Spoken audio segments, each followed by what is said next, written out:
لیکن پھر آپ صلی اللہ علیہ وسلم نے ایک ایسے فتنے کا ذکر کیا جس کے سامنے مادی طاقتیں ہیچ ثابت ہوں۔ آپ صلی اللہ علیہ وسلم نے فرمایا کہ دجال کے بعد ایک ایسی مخلوق نکلے گی جس سے لڑنے کی طاقت کسی انسان میں نہیں ہوگی، یہ یاجوج اور ماجوج ہیں۔ یہ اس قدر کثیر تعداد میں ہوں گے کہ جب ان کا پہلا گروہ بحیرہ تبریہ سے گزرے گا تو اس کا سارا پانی پی جائے گا، اور جب آخری گروہ وہاں پہنچے گا تو کہے گا کبھی یہاں پانی ہوا کرتا تھا۔ وہ زمین پر موجود ہریالی، درخت اور خوراک کے ذخائر چٹ کر جائیں گے اور پوری دنیا میں فساد مچا دیں۔ آج سے ہزاروں سال قبل جب نوع انسانی گناہوں کی دلدل میں دھنس چکی تھی تو اللہ تعالیٰ نے حضرت نوح علیہ السلام کی قوم پر ایک عظیم طوفان بھیجا۔ اس عالمگیر سیلاب نے کفر شرک کا نام و نشان مٹا دیا اور صرف وہی لوگ محفوظ رہے جو نوح علیہ السلام کی کشتی میں سوار تھے۔ تاریخی اور مذہبی روایات کے مطابق اس طوفان کے بعد پوری دنیا کی آبادی حضرت نوح علیہ السلام کے 3 بیٹوں کی نسل سے پھیلی: سام جن سے عرب اور بنی اسرائیل کی نسل چلی، حام جن سے افریقی اقوام کا سلسلہ جڑا ہے، اور یافس جن کی نسل شمال کی طرف ہجرت کر گئی۔ یافس کی اولاد میں سے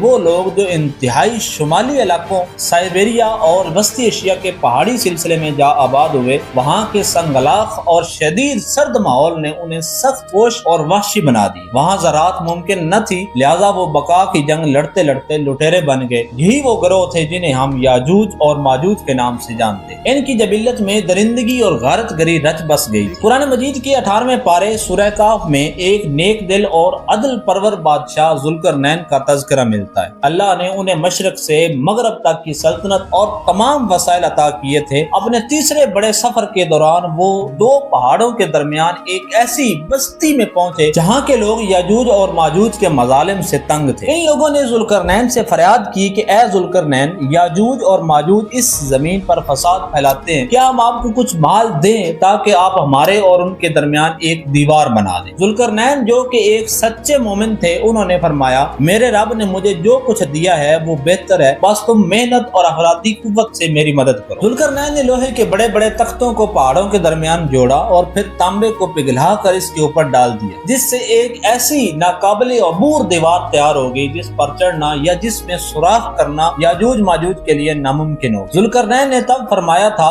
یہ میرے رب کی رحمت ہے، لیکن جب میرے رب کا وعدہ قیامت قریب آئے گی تو وہ اسے ریزہ ریزہ کر دے۔